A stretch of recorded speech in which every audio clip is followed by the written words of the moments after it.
اب دیکھیے کہ احرام کی حالت میں کچھ تو پابندیاں ہوتی ہیں، لیکن کچھ جائز کام بھی لوگ نہیں کرتے. میں یہاں خاص طور پر ان کا ذکر کرنا چاہوں گی. لوگ عموماً کچھ کنفیوژن کا شکار ہوتے ہیں کہ پتہ نہیں یہ کام ہم احرام میں کر سکتے ہیں یا نہیں. مثلاً غسل کرنا. لوگ سمجھتے ہیں کہ ایک دفعہ احرام میں آنے کے بعد نہانا دھونا سب منع ہو گیا، اور کیوں نہیں ڈر کے مارے نہاتے، کیا پتہ بال گر جائیں، کیونکہ ہر نہانے میں بال تو گرتے ہیں. تو جو بال خود گر رہا ہو اس کو تو آپ نہیں روک سکتے، اس نے تو گرنا ہی ہے. جو چیز منع ہے وہ یہ ہے کہ جان بوجھ کے بال نہ توڑیں یا نہ کاٹیں. اس لیے احرام کی حالت میں مثلاً آپ مکہ پہنچے ہیں اور عمرے کے لیے نکلنا چاہتے ہیں، تو اس سے پہلے جہاں آپ رکے ہیں وہاں اگر آپ دوبارہ نہا لیں، فریش ہو جائیں، تو اس سے کوئی فرق نہیں پڑتا. بعض خواتین وضو کے وقت بھی احرام کو آگے پیچھے نہیں ہونے دیتی ہیں، اور وہ کہتی ہیں کہ نہیں، یہ اگر اتر گیا تو شاید ہمارا عمرہ یا حج نہیں ہوگا. اسی طرح سر میں اگر خارش ہو رہی ہو، کیونکہ ہوتا ہی ہے کہ ایک دم جب موسم چینج ہوتا ہے، یہاں جیسے سخت سردی ہے اور وہاں جا کر مکہ میں گرمی ہے، تو ایک دم جسم جو ہے وہ اس میں سوئیاں چبھنے لگتی ہیں، اور جس کو نہ بھی تکلیف و خارش کی وہ شروع ہو جاتی ہے. اچھا، بعض لوگ خارش نہیں کرتے، کہتے ہیں کہ شاید خارش کی سر میں تو اس سے بال ٹوٹ جائے گا، اور اگر ٹوٹ گیا تو پھر دم آ جائے گا، اور چھوٹی چھوٹی چیز پہ دم لگاتے رہتے ہیں. اس سے ڈرنے کی ضرورت نہیں، یہ ایک طبعی ضرورت ہے. اگر خارش ہو رہی ہے تو انسان احتیاط سے سر میں کر لے، یا بدن میں کہیں ہو رہی ہے تو کھجا لے یا نہا لے، تو اس سے حرج نہیں ہے، کیونکہ عبادت میں جتنی یکسوئی ہوگی اتنا ہی زیادہ لطف آئے گا. اسی طرح مرہم پٹی کرنا، کہیں خدا نخواستہ چوٹ آ گئی، کوئی دوا لگانی پڑ گئی، تو بعض لوگ کہتے ہیں نہیں، دوا میں بھی خوشبو ہے، وہ بھی نہیں لگانی. تو اللہ تعالیٰ نے ہمیں یہ نہیں حکم دیا کہ اپنے آپ کو ہلاکت میں ڈالو، اور پٹی میں اگر کوئی ایسی دوا لگائی جا رہی ہے جس سے خوشبو آ رہی ہے تو وہ نہ لگاؤ، یہ ایک معذوری کی حالت ہے. اسی طرح آنکھوں میں سرما وغیرہ ڈالنے کی بھی اجازت ہے. پھر موذی جانور جو ہیں جیسے سانپ بچھو وغیرہ میں سے اگر کوئی چیز ہے خدا نخواستہ، یا ایسی جیسے شہد کی مکھی کاٹ رہی ہے یا کچھ، تو ایسی چیزوں کو اگر ہٹا دیا جائے یا اڑا دیا جائے، یہ نہیں کہ وہ کاٹنے کو آئی تو آپ کہیں جی یہاں تو ہم کچھ بھی ہٹا اڑا نہیں سکتے، اسے کاٹنے دیں، تو اس کی ضرورت نہیں. چوہا ہو یا کوا ہو یا بچھو ہو یا سانپ یا کاٹنے والا کتا، ان کو دور کرنا یا مارنا یا ان کو ختم کرنا جو ہے وہ جائز ہے. پھر اسی طرح بعض لوگ احرام کی چادر نہیں بدلتے، وہ کہتے نہیں اس میں ہم احرام پہنے تھے، اسی میں ہی سارا کچھ ہوگا.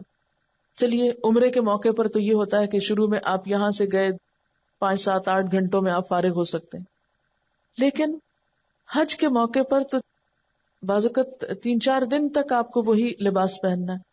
تو لوگ لباس نہیں تبدیل کرتے، خواتین اپنے جسم کے کپڑے نہیں چینج کرتی، یہ کہہ کے کہ نہیں یہ احرام کے کپڑے ہم نے پہنے ہوئے. تو یہ پابندی نہیں ہے، آپ روز اپنا ڈریس چینج کر سکتے ہیں، دن میں 2 دفعہ کرنا چاہیں 2 دفعہ کر لیں. آپ نے جو سکارف پہنا ہوا ہے یا جو چادر لی ہوئی ہے، اگر آپ وہ بھی دن میں 2 3 دفعہ چینج کرنا چاہیں، اگر آپ کے پاس سہولت ہے اور آپ سمجھتے ہیں کہ بہت پسینہ آ گئی، اسمیل یا کوئی چیز گر گئی اوپر، تو ایسی صورت میں آپ اس کو اتار کے دوسرا اگر پہن لیں گے تو اس میں کوئی حرج نہیں ہے. اسی طرح اگر گھڑی پہننا ہے یا اینک ہے، یا وہ ایک پیٹی پہنتے ہیں جس میں عام طور پہ پیسے یا پاسپورٹ وغیرہ رکھتے ہیں، یا چھڑی کا استعمال ہے، تو یہ بھی جائز ہے.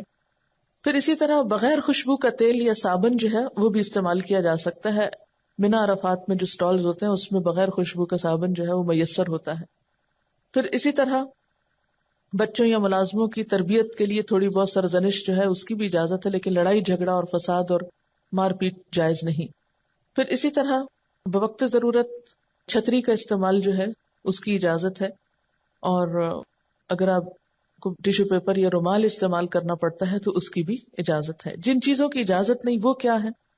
شوہر اور بیوی کا جسمانی تعلق، لڑائی جھگڑا، گناہ اور نافرمانی کے کام، خوشبو لگانا، نکاح کرنا کرانا یا پیغام بھیجنا، خشکی کا شکار کرنا یا شکاری کی مدد کرنا، یا شکار کیا ہوا جانور ذبح کرنا، بال یا ناخن کاٹنا، یعنی خود سے نہیں کاٹ سکتے لیکن اگر خود کوئی گر گیا یا ٹوٹ گیا تو اور بات ہے. بعض اوقات ایسا ہوتا ہے نا، آپ کو ٹھوکر لگتی ہے، پاؤں کا ناخن ٹوٹ جاتا ہے، تو اب آپ اس کو لیے نہیں پھریں گے، باقی حصے کو سیدھا کر لیں گے. پھر اسی طرح سر میں خوشبودار تیل ڈالنا یہ منع ہے. پھر اسی طرح یہ ہے کہ مردوں کے لیے سلا ہوا کپڑا پہننا منع ہے، سر پہ ٹوپی یا پگڑی پہننا منع ہے، موزے یا جرابیں مردوں کے لیے منع لیکن خواتین پہن سکتی ہیں۔ اسی طرح ایسی جوتی کہ جو ٹخنوں سے اوپر چلی جائے، چپل یا جوتی بعض اوقات ہوتے ہیں نا، شوز ایسے ہوتے ہیں جس سے ٹخنے چھپ جاتے ہیں، تو مردوں کے لیے ایسی جوتی پہننا بھی منع ہے۔ پھر اسی طرح یہ ہے کہ عورتوں کے لیے جو احرام کا چادر ہے اس کا کوئی مخصوص رنگ ضروری نہیں کہ ضرور سیاہ ہو یا ضرور سفید ہو۔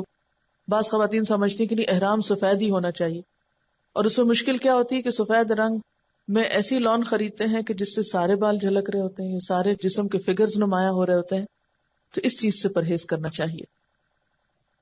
اب یہ کہ یہ سارا سفر طے کر کے آپ مکہ میں پہنچ گئے۔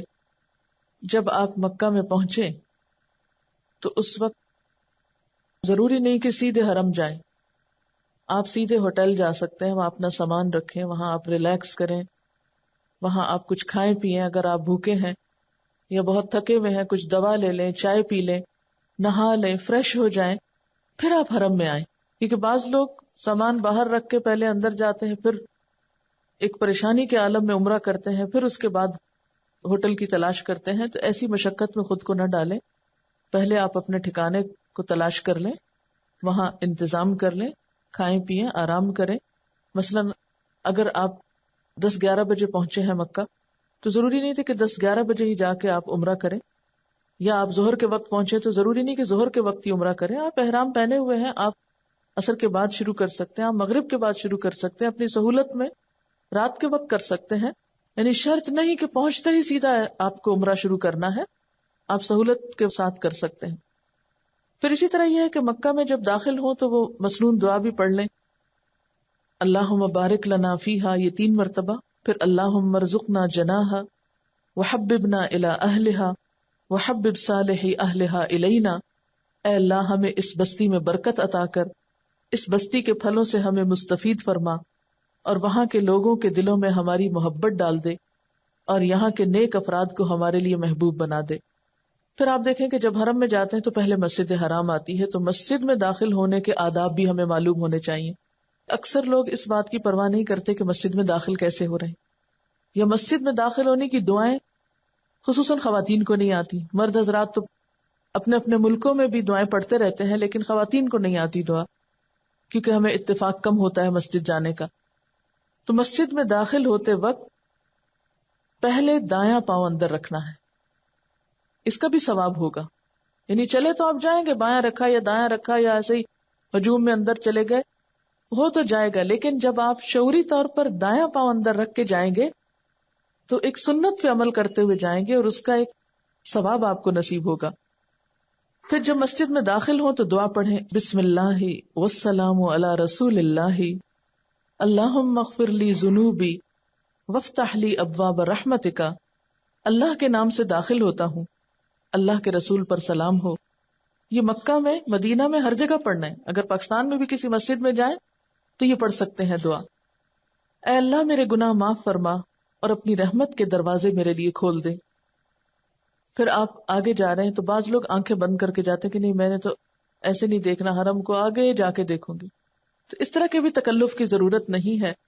اگر ممکن ہو تو باب عبدالعزیز سے داخل ہوں، اگر ممکن ہو، یہ نہ ہو کہ آپ باب فتح میں کے قریب رکے ہوئے اور آپ سارا باہر سے گھوم کے باب عبدالعزیز سے داخل ہونے کے تکلف میں آ رہے ہیں۔ جو ہی آپ کعبہ کو دیکھیں تو پھر آپ دعا کریں، کیونکہ اس وقت کی دعا جو ہے پہلی نظر کو اس کو دیکھ کر وہ قبول ہوتی ہے، اور وہ دعا بھی پہلے سے سوچ کے رکھیں۔ میں تو عام طور پر بخشش کی دعا مانگتی ہوں، ربنا اغفر لی ولوالدی وللمؤمنین یوم یقوم الحساب، اور اس لیے کیونکہ بخشش اگر ہو گئی پھر تو بیڑا ہی پار ہے، پھر تو سب کچھ مل گیا، اور اگر اللہ تعالیٰ نے معاف نہیں کیا تو کسی چھوٹی سی چیز پہ بھی پکڑ سکتا ہے، اگر معافی نہیں ہوئی تو سارے کام بیکار ہو جائیں گے۔ تو اس لیے بعض لوگ یہ دعا بھی مانگتے ہیں کہ اللہ میں جو کچھ یہاں مانگوں وہ سب دعائیں قبول ہوں، وہ بھی ٹھیک ہے، لیکن ساتھ ہی کچھ مانگ بھی لیں، مانگنے کا موقع ہے، کوئی خاص چیز بھی مانگ لیں۔ حضرت عروہ بن زبیر کہتے ہیں کہ نبی صلی اللہ علیہ وسلم کے حج کے بارے میں حضرت عائشہ نے مجھے بتایا کہ جب رسول اللہ صلی اللہ علیہ وسلم مکہ تشریف لائے تو سب سے پہلے آپ نے وضو کیا، پھر بیت اللہ شریف کا طواف کیا۔ تو اس سے پتہ چلتا ہے کہ طواف کے لیے وضو شرط ہے۔ اب آپ دیکھیں کہ حرم میں جا کر آپ طواف کریں گے، طواف میں 2-3 چیزیں جن کے بارے میں ہمیں کانشیس ہونا چاہیے۔ ایک تو یہ کہ طواف کے وقت بہت ادب اور احترام ہونا چاہیے، اور اس میں بھی دوسروں کو تکلیف دینے سے پرہیز کرنی چاہیے، کسی کو کونی مار کے یا دھکا دے کے آگے نکلنے کی کوشش نہ کریں۔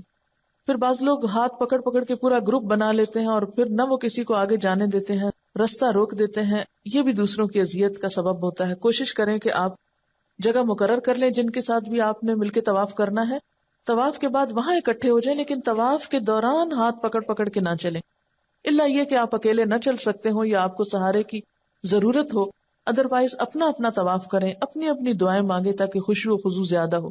بعض لوگ معلم کے پیچھے دعائیں مانگتے ہیں، وہ زور سے بلند آواز سے بولتا ہے، پیچھے سارا ہجوم بولتا ہے اور سوچے سمجھے بغیر بعض اوقات بولا جاتا ہے۔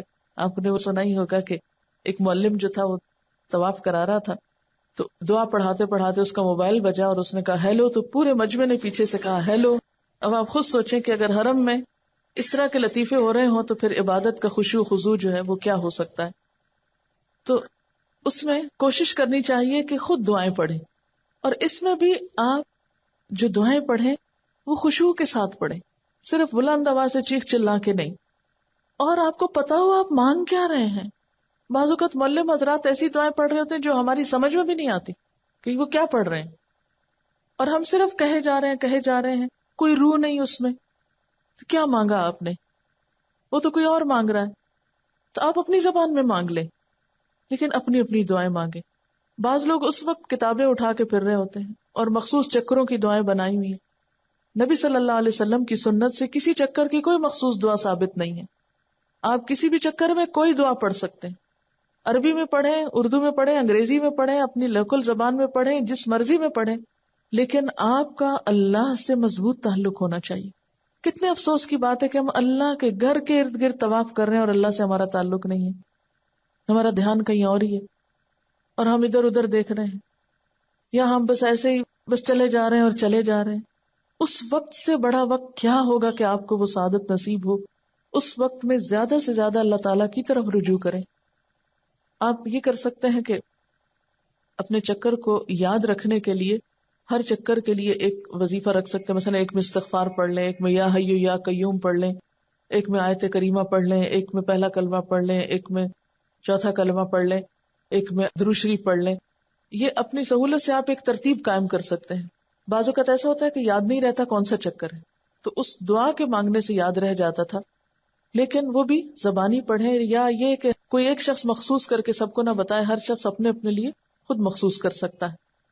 اور اس کے علاوہ جو مسنون دعا ہے وہ ربنا آتنا فی الدنیا حسنۃ وفی الآخرۃ حسنۃ وقنا عذاب النار ہے، جو رکن یمانی سے حجر اسود کے درمیان نبی صلی اللہ علیہ وسلم پڑھا کرتے تھے، اور یہ خاص طور پر طواف کے ایک چکر کے پورا ہونے کا وقت ہوتا ہے کہ اس وقت دنیا اور آخرت کی بھلائی مانگ لی جائے۔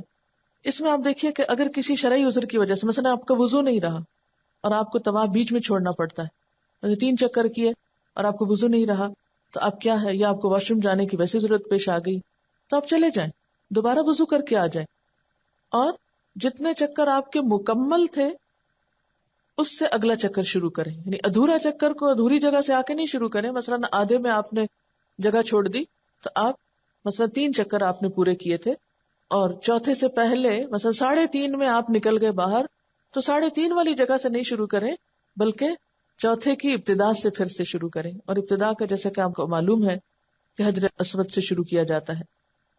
ایک اور بات یہ ہے کہ طواف کے دوران آپ تلاوت قرآن بھی کر سکتے ہیں، مثلا آپ کو سورۃ یاسین زبانی یاد ہے یا کچھ اور، آپ قرآن پاک کے حافظ ہیں تو آپ قرآن پاک کی تلاوت میں بھی طواف کر سکتے ہیں، کیونکہ آپ کو معلوم ہے کہ جو شخص قرآن کی تلاوت کرتا ہے اور دعا نہیں مانگ سکتا، اللہ تعالیٰ اس کو مانگنے والوں سے بھی بہتر عطا کرتے ہیں۔ تو اس لیے اس وقت کی یہ بھی ایک بہترین عبادت ہے۔ مطلب دن میں اگر 5 دفعہ آپ طواف کر رہے ہیں عمرے کے بعد روزانہ کی روٹین میں، تو آپ کیا کر سکتے ہیں کہ ایک طواف میں آپ ایک خاص ذکر کر لیں، دوسرے میں قرآن پاک پڑھ لیں، تیسرے میں کچھ اور کر لیں، یعنی بدل بدل کے مختلف چیزیں، معلوم نہیں اللہ تعالیٰ کو کون سی چیز آپ کی پسند آئے اور کون سی چیز زیادہ فائدے کی ہو۔ پھر اسی طرح یہ ہے کہ جب طواف آپ کر لیں تو پھر زمزم کا پانی پیٹ بھر کے پئیں، اور اس وقت بھی خوب دعائیں کریں کیونکہ یہ بھی دعاؤں کی قبولیت کا وقت ہے. پھر اسی طرح یہ ہے کہ طواف کے 2 نفل جب پڑھیں تو بہتر یہ ہے کہ مقام ابراہیم کے پاس ہو، ورنہ حرم میں کسی بھی جگہ وہ نفل آپ پڑھ سکتے ہیں. ان نفل کے بعد بیٹھ کر مثلا اگر آپ نے کتابیں پڑھنی ہے، مثلا مجھے کچھ دعائیں جیسے زبانی ابھی تک یاد نہیں ہیں طویل ہونے کی وجہ سے، یا ان کی ترتیب بھول جاتی کہ کتنی دعائیں ہیں ساری نہیں یاد رہتی، تو میں عموماً یہ کرتی تھی کہ وہی جو چھوٹا بیگ ہوتا تھا اس میں دعاؤں کی جو کتابیں رکھی ہوئی ہیں، جب 2 نفل طواف کے پڑھتی تھی تو اس وقت بیٹھ کے اپنی کتاب کھول لیتی تھی اور جتنی جی بھر کے کتابوں میں لکھی ہوئی دعائیں پڑھنی ہیں وہ پڑھ لیں. اس وقت میں اپنی وہ ڈائری بھی نکال لیں جو آپ نے لوگوں سے وعدے کیے تھے دعائیں کرنے کے، اس کو بھی نکال کے آپ ایک دفعہ پڑھ کے ان لوگوں کے حق میں مخصوص دعا کر لیں جو وہ چاہتے ہیں آپ سے کرنا. پھر یہ کہ آپ صحیح کے لیے نکلیں گے، جب صحیح کے لیے جائیں تو اس وقت کی دعا جو ہے صحیح شروع کرنے کی، یعنی صفا سے شروع کریں گے، مروہ پہ ایک چکر. اس وقت نبی صلی اللہ علیہ وسلم نے جو دعا پڑھی وہ ہے لا الہ الا اللہ وحدہ لا شریک لہ لہ الملک ولہ الحمد وہو علی کل شیء قدیر لا الہ الا اللہ وحدہ انجز وعدہ ونصر عبدہ وہزم الاحزاب وحدہ. کوشش کریں کہ یہ دعا بھی زبانی یاد ہو جائے، لیکن اگر نہ ہو سکے تو اپنے بیگ میں چھوٹے سے ایک کارڈ پہ الگ لکھی ہوئی، یہ نہیں ہو کہ کسی کتاب میں اور وہ دھکے پڑھ رہے ہیں اور آپ ورقہ ڈھونڈ رہے ہیں. اگر آپ نے کسی مخصوص اس پہ لکھی ہے تو نشان یا مارکر آپ اپنی مخصوص دعاؤں پہ یا مخصوص چیزیں پڑھنے کے لیے آپ ان کو وہاں لگا سکتے ہیں. مثلا ڈفرنٹ کلر میں بھی لگا سکتے ہیں کہ آپ کو صحیح کی دعا شروع کرنی ہے اور آپ کو نہیں آتی تو جو ہی آپ صفحہ پہ پہنچنے لگتے ہیں اپنی کتاب نکالیں، فوراً اس جگہ کو نکالیں اور دعا پڑھ لیں. پھر اس کے بعد یہ کہ سب ستون یا جو سب نشان کے علاقے ہیں اس میں مرد حضرات کو تیز چلنا ہوگا، مگر عورتیں اپنی نارمل چال چلیں. یعنی میں نے بعض عورتوں کو دیکھا کہ وہ بھی دوڑ رہی ہوتی ہے نا، دیکھا دیکھی. تو اس موقع پر ٹھیک ہے حضرت حاجرہ جو تھی وہ دوڑی تھی، لیکن ہمارے لیے حکم کیا ہے کہ اس جگہ پر بھی باوقار انداز میں گزریں. اور یہاں پر بھی یہ کہ اگر صحیح کا سلسلہ بھی بیچ میں منقطع کرنا پڑا، مثلا آپ تھک گئے تو آپ بیٹھ جائیں تھوڑی دیر کے لیے، آپ کو پیاس لگی آپ پانی پی لیں. یعنی ضروری نہیں ہے کہ ایک ہی دفعہ میں آپ مکمل کر کے ہی سانس لیں گے، بیچ میں رک رک کے بھی کر سکتے ہیں. کوشش یہ کیجئے کہ جو کام آپ کر رہے ہیں خوشی سے ہو، سکون سے ہو، اطمینان سے ہو، تاکہ کرنے کے بعد جب آپ واپس آئیں تو آپ کے دل میں ایک اطمینان ہو. یہ حسرت نہ ہو کہ اوہ پہلا حج تو تجربے کی نظر ہی ہو گیا اور اب ایک دفعہ اور حج کرنا ہے جو صحیح کر کے کرنا ہے، تو اس کے لیے ہو سکتا ہے آپ دوبارہ نہ جا سکیں. اس لیے اس تجربے کو بھی بہت آسان طریقے سے کریں. جو چیز سمجھ نہ آئے رک جائیں، ٹھہر جائیں، تسلی کر کے نکلیں، بھاگم دوڑ نہیں مچائیں، اور سمجھ کے پڑھ کے، یعنی عمرے اور حج کی جو کتابیں آپ کے پاس رکھی ہوں گی ان کو وہاں پر دوبارہ پڑھ لیں. ہر کام کرنے سے پہلے اس حصے کو پھر سے پڑھ کے سوچ سمجھ کے جتنا آپ کے بس میں ہے اپنی تسلی کر کے آئیں. شاید یہ آخری حج ہو، اس کے بعد موقع نہ ملے تو آپ کی کوئی حسرت ایسی باقی نہ رہے. پھر یہ ہے کہ جب صحیح ہو جاتی ہے تو پھر بالوں کو کاٹنا ہوتا ہے. اس میں بھی عورتیں سمجھتی کہ شاید سارے بالوں کے آخر میں ٹرمنگ کرنا ضروری ہے. نہیں، آپ ضروری نہیں کہ چٹیا کے اینڈ سے کاٹیں، آپ یہاں سے بھی اپنی ایک لٹ نکال کے اتنے حصے کو بھی کاٹ سکتے ہیں. اگر پیچھے سے نکالنا ممکن نہ ہو تو آگے سے نکال کے کان کے پاس سے بھی کچھ کاٹ سکتے ہیں. کسی حصے سے بھی آپ 1.5 انچ اتنا سا کاٹ کے آپ پھینک سکتے ہیں. اس میں یہ ہے کہ کوشش کریں کہ جب آپ بال کاٹ رہے ہیں تو کوئی مرد حضرات آپ کے بال نہ دیکھیں. کئی خواتین کو اس جگہ پہ دیکھا گیا ہے کہ وہ چٹیا کو سب کے سامنے کھول کے نکال کے کاٹ رہی ہوتی ہیں اور مرد حضرات دیکھ رہے ہوتے ہیں. اتنی تکلیف اور پریشانی ہوتی ہے کہ یہ کس قسم کا عمرہ ہو رہا ہے کہ جہاں حرام کام کا ارتکاب ہے، کیونکہ عورت کے بال کسی مرد کو دیکھنے نہیں چاہیے. وہاں پر تو خاص طور پر اس چیز سے پرہیز کرنا چاہیے. پھر جب آپ نے عمرہ کر لیا، یہاں پر آپ کا عمرہ ختم ہو گیا. عمرہ جب آپ نے کر لیا، مسجد سے باہر نکلنے لگے تو بایاں پاؤں پہلے باہر نکالیں گے اور دعا پڑھیں گے، بسم اللہ والسلام علی رسول اللہ، اللہم اغفر لی ذنوبی وافتح لی ابواب فضلک. اللہ کے نام سے مسجد سے نکلتا ہوں، اللہ کے رسول پر سلام ہو، اے اللہ میرے گناہ معاف فرما اور اپنے فضل کے دروازے میرے لیے کھول دے. اب آپ دیکھیے کہ عمرے کے بعد آپ احرام کھول دیں گے، یعنی آپ کے اوپر وہ پابندیاں جو ہیں، بنیادی طور پر احرام کھولنے کا مطلب یہ نہیں کہ اسکارف اتار کے پھینک دیں گے. اس کا مطلب یہ ہے کہ عمرے کی جو پابندیاں آپ پر عائد ہوئی تھی وہ پابندیاں اب ختم ہو گئی. اب جب دوبارہ آپ کو حج کرنا ہے تو 8 تاریخ کو دوبارہ احرام پہنیں گے، اس کی بات بعد میں کریں گے. اب یہ ہے کہ ہو سکتا ہے آپ کے پاس 2 ہفتے ہوں وہاں پر مکہ میں ٹھہرنے کے. ان 2 ہفتوں کو کیسے گزارنا ہے، اس کے لیے دن بھر کا اپنا ٹائم ٹیبل بنائیں اور اس پر سختی سے جم جائیں، ورنہ روزانہ کے پروگرام تبدیل کرنے سے بہت سے اوقات ضائع ہو جاتے ہیں. اس میں یہ ہے کہ بعض اوقات آپ کے رشتے دار یا دوست یا گروپ کے لوگ آپ کے ساتھ ہوتے ہیں، وہ آپ کو کہتے ہیں کٹھے چلیں گے، کٹھے آئیں گے، کٹھے بیٹھیں گے، کٹھی جگہ رکھیں گے. ان چیزوں سے باہر آ جائیے، اس لیے کہ بعض اوقات دوسروں کے انتظار میں، مثلا نماز کا وقت اذان ہو رہی ہے اور آپ چیخ چلا رہے ہیں جلدی باہر آؤ واش روم، لوگ چلے جاتے ہیں اور نکلنے کا نام نہیں لیتے، یا وضو کر رہے ہیں اور کیے چلے جا رہے ہیں، ان کا وہم ختم نہیں ہو رہا. اس قسم کی بہت سی باتوں سے بہت وقت ضائع ہوتا ہے. تو جو بھی آپ کے ساتھ ہیں ان کو ادب احترام سے سمجھا دیجئے کہ یہ اوقات بڑے قیمتی ہیں، یہ وقت اور یہ فرصت شاید پھر ملے یا نہ ملے، اس لیے اگر جانا بھی ہے تو وقت پر جو تیار ہو تو جائیں، اور پہلے سے بتا دیں اگر آپ وقت پہ تیار نہیں تو میں انتظار نہیں کروں گی. کیوں؟ اگر آپ نے پہلے سے بتایا ہوگا تو وہاں ناراضگی نہیں ہوگی، اور اگر آپ نے نہیں بتایا اور آپ نکل گئے یا آپ رکے رہے اور آپ غصہ کیے اور ایک دوسرے کو ڈانٹ ڈپٹ رستے میں ہوتی رہی تو اس سے پھر حج کا جو ہے وہ ثواب اور وہ جو ایک روحانیت کی فضا ہے وہ ختم ہو جاتی. اور دوسروں کو بھی سمجھنا چاہیے کہ ہم سب یہاں عبادت کے لیے ہیں. بعض اوقات ایک شخص کا موڈ ہے شاپنگ کا، وہ دوسرے کو بھی کھینچے چلو میرے ساتھ، وہ میں وہ چیز دیکھ کر آئی ہوں بہت اچھی ہے تم بھی چل کے دیکھو. ان چیزوں سے پرہیز کرنا چاہیے. دیکھیں چیزیں تو دنیا بھر میں ملتی ہیں، اگر چند دن وہاں چیزیں نہ بھی دیکھی تو کوئی بات نہیں، اور اگر کسی وقت کوئی چیز ضرورت اور آپ کو لینی ہے تو آپ ایسے اوقات میں جائیے کہ جب آپ عبادت سے تھک چکے ہوں اور آپ تھوڑا اپنے آپ کو فریش کرنے کے لیے تھوڑا ادھر ادھر نکل جائیں. ورنہ نمازوں کے اوقات میں، عبادت کے اوقات میں، فریش اوقات میں بازاروں میں گھومنا جو ہے یہ اپنے وقت کو ضائع کرنا ہے. اب یہ ہے کہ روزانہ آپ تہجد پڑھنے کی کوشش کریں کہ ایک نفل کا ثواب بھی وہاں بہت زیادہ ہے، اور تہجد کے وقت کی دعائیں بھی قبول ہوتی ہیں اور اللہ کا گھر ہے سامنے تو دعاؤں کی قبولیت کے خاص مواقع ہیں. اس لیے تہجد کی اذان سے کچھ پہلے ہی اٹھ جائیں، اور اٹھنے کے بعد یہ ہے کہ آپ کوشش کریں کہ مسجد میں آ کر آپ کو تہجد کی اذان ملے. جب آپ گھر سے نکلیں گے دعائیں پڑھتے وقت، ذکر کرتے ہوئے پھر آپ وہاں پہنچیں گے، مسجد میں مسنون طریقے سے داخل ہوں گے، دعا پڑھ کے داخل ہوں گے، آپ مسجد کے نفل پڑھیں گے اور پھر اذان ہوگی، اذان کا جواب دیں گے. اذان کا جواب دے کر جو دعا پڑھی جاتی ہے وہ بھی قبول ہوتی. بہت سے لوگ لا علمی کی وجہ سے اس وقت کو ضائع کرتے ہیں، یعنی وہ قبولیت کا وقت ہے اور لوگ باتوں میں مصروف ہیں یا سو رہے ہیں یا کسی اور شغل میں ہیں. تو کوشش کریں کہ اذان آپ کو حرم میں ملے یا راستے میں ملے. اگر راستے میں ملتی ہے اذان، یعنی 5 اذانوں میں سے یا تہجد کی اذان میں سے سب کی بات میں کر رہی ہوں اس وقت مشترکہ طور پر، تو آپ اذان کا جواب دیں، کسی سے بات نہیں کریں اور اس کے بعد خصوصی دعا کریں اپنے لیے. پھر آپ مسجد میں پہنچیں، آ کر مسجد کے نفل پڑھیں. پھر تہجد کا وقت ہے اگر تو تہجد وہیں پر آپ ادا کریں. پھر فجر کی اذان ہو تو اس کا جواب دیں، پھر اس کی دعا پڑھیں، اذان کے بعد کی دعا. اس کے لیے پیارے رسول کی پیاری دعائیں اگر کتاب چھوٹی آپ کے پاس ہو تو اس میں مختلف مواقع کی، یا حسن المسلم انگلش ترجمے کے ساتھ اور اردو کے ساتھ موجود ہے، اس میں بھی مختلف مواقع کی دعائیں موجود ہیں. اس کو آپ اسی طرح مختلف پیجز کو مارکر لگا کے رکھ لیں تاکہ جس وقت، اور اگر چھوٹا چھوٹا نوٹ لکھا ہو تو جس وقت کی دعا آپ کو پڑھنا ہے یا جو بھی دعا پڑھنا ہے فوراً اس نشانی کے ساتھ کھول لیں.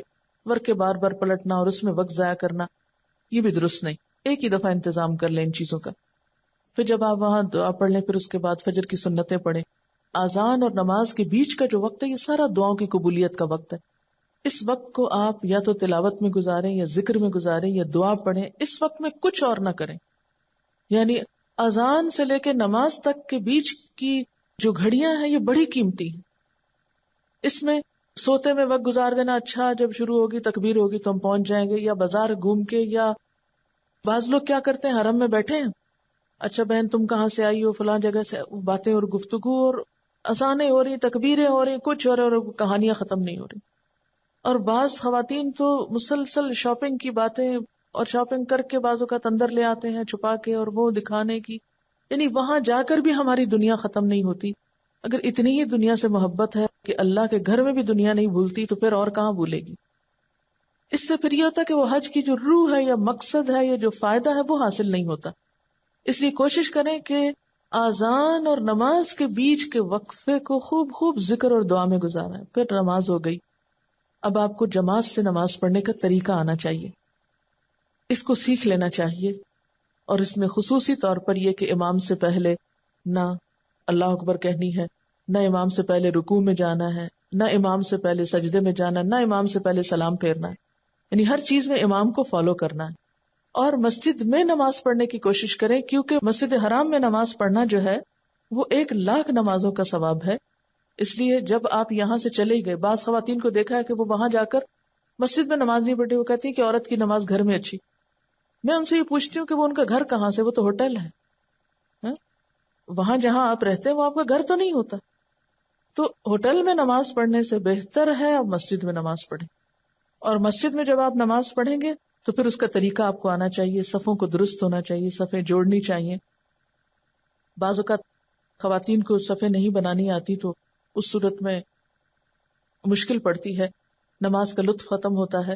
تو کوشش کریں کہ آپ جب جائیں تو ذرا وقت سے پہلے چلیں تو اگلی صفوں میں آپ کو جگہ مل جائے، جہاں عموماً لوگ پھر کم آگے سے کراس کرتے ہیں، یا اور سنجیدہ قسم کے لوگ بھی آگے جا کے بیٹھتے ہیں.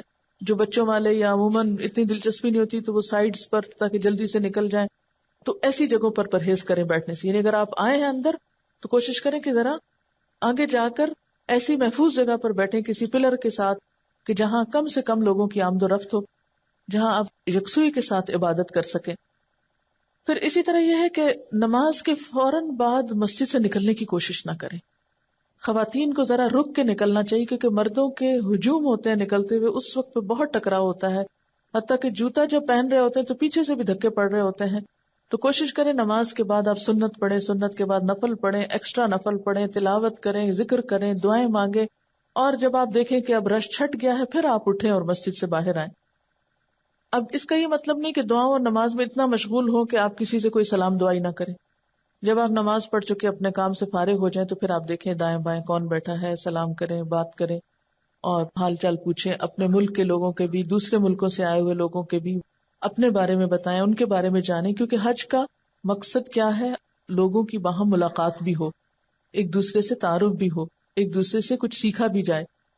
اور اس میں آپ تھوڑی بہت دنیا کی بات بھی اگر آپ کر لیتے ہیں، کھانے کپڑے کی بھی ہلکی پھلکی، جب آپ نماز وغیرہ سے فارغ ہو کے ہر چیز سے بالکل، تو اس وقت میں کوئی حرج نہیں. لیکن نمازوں کے انتظار کے وقت میں نہیں، دعاؤں کی قبولیت کے وقت میں نہیں. پھر اسی طرح یہ ہے کہ اس وقت میں اپنے پاس چھوٹی چھوٹی کوئی ایسی چیز ہو جو دوسروں کو آپ دے سکیں، بانٹ سکیں. وہ اگر آپ جاتے وقت یہیں سے لے جائیں، مثلا دعاؤں کے کارڈ لے جائیں. کچھ مثلا شادی کارڈ گھروں میں وش کارڈز پڑے ہوتے ہیں فالتو بیکار، ان کے اوپر کاٹ کر کچھ اپنے ہاتھ سے دعائیں لکھ لیں. وہ آپ مختلف لوگوں کو، یا احادیث لکھی ہوئی ہوں وہ آپ وہاں پر دے سکتے ہیں. پھر اسی طرح یہ ہے کہ اگر آپ چاہتے ہیں کہ عبادت کے اوقات کی پابندی ہو تو پھر غذا کا خاص خیال رکھیں. بہت ہیوی قسم کی غذا نہ ہو کہ جس سے آپ کو نیند ہی آتی رہے. بعض لوگ غذاؤں کے اوقات کی پابندی نہیں کرتے، کبھی کسی وقت کھا لیا کبھی کسی وقت کھا لیا. تو اس کا نقصان کیا ہوتا ہے کہ آپ کی جو رفع حاجت کی عادت ہے وہ بھی ڈسٹرب ہو جاتی ہے. تو اس میں اگر آپ چاہتے ہیں کہ وقت پر فارغ ہوں اور وقت پر آپ پاک ہوں، وقت پر صاف ہوں، تو پھر اس کے لیے ضروری ہے کہ کھانے کے جو اوقات ہیں ان کی بھی اسٹرکٹلی پابندی کریں. اور اس میں کھانا اس طرح کا نہ ہو کہ جس سے آپ کو معدے میں جلن شروع ہو جائے، یا آپ بار بار پانی پیئیں، یا آپ کو سستی اور غنودگی ہو، یا یہ کہ آپ کا اسٹمک اپسیٹ ہو جائے اور واش روم بار بار جانا پڑے. یہ تمام چیزیں جو ہے وہاں جا کر بہت عبادت کے وقت کو ضائع کرتی ہیں. کھجور اور زمزم کا استعمال خاص طور پر کرتے رہیں. یہ دونوں چیزیں آپ کی صحت کے لیے بھی اچھی ہیں، اور زمزم کے بارے میں بھی آتا ہے کہ جس نیت سے پیا جائے وہ حاصل ہوتی. یعنی اگر آپ شفا کی نیت سے پی رہے ہیں یا غذا کی نیت سے پی رہے ہیں تو کوشش کریں کہ حرم میں ہوتے ہوئے دوسرا پانی نہ لے جائیں، وہی پانی بار بار پئیں. کھجور اگر اپنے بیگ میں بھی تھوڑی سی ساتھ رکھ، کسی وقت عبادت کے درمیان شوگر لیول لو ہوتا ہے تو ایک آدھ کھجور جو ہے وہ اگر آپ پولیتھین کے لاک ہونے والے بیگ کے اندر ڈال کے 3-4 رکھی بھی ہوں، ذرا زیادہ بھی رکھ لیں، بعض اوقات 7-8 بھی رکھ لیں. کیونکہ ہوتا ہی کہ جب آپ کھا رہے ہیں تو سامنے کوئی بچہ بیٹھا ہے، دائیں بائیں کوئی اور بیٹھا ہے، تو اس کو بھی تھوڑا سا آفر کر دیں. کیونکہ بہت آکورڈ لگتا ہے کہ آپ خود تو کھا پی رہے ہیں اور لوگ آپ کی شکل دیکھ رہے ہیں. اور میں اس وقت یہ حدیث یاد رکھتی ہوں کہ آگ سے بچو خواہ کھجور کا آدھا ٹکڑا ہی. تو سوچتی ہوں کہ یہ بالکل انجان لوگ ہیں جو مجھے نہیں جانتے کہ میں کون ہوں. اگر ان کو میں کچھ دوں گی تو یہ تو نہ مجھے ان سے شکریہ کی توقع ہوگی، نہ مجھے تعریف کی، نہ اس کے بعد یہ میرا احسان کبھی اتار سکیں گے. اس لیے ایسے لوگوں پہ احسان کرو کہ جن سے کوئی واپسی کی توقع نہ ہو. تو وہ ایک طرح سے بہترین صدقہ اور بہترین اجر ہوتا ہے.